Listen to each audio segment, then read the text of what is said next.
bai tuan shanga kamsen kaleng abisa wan bai tuan shanga tang happy ya la jing in na la ai ti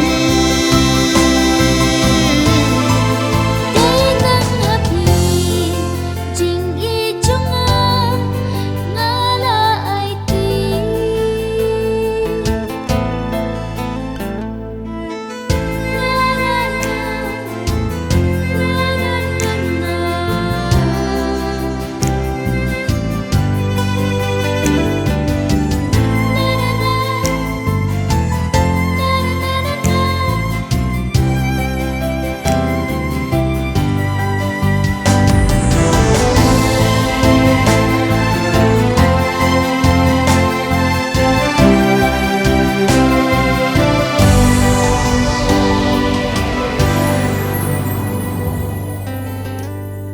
laki jing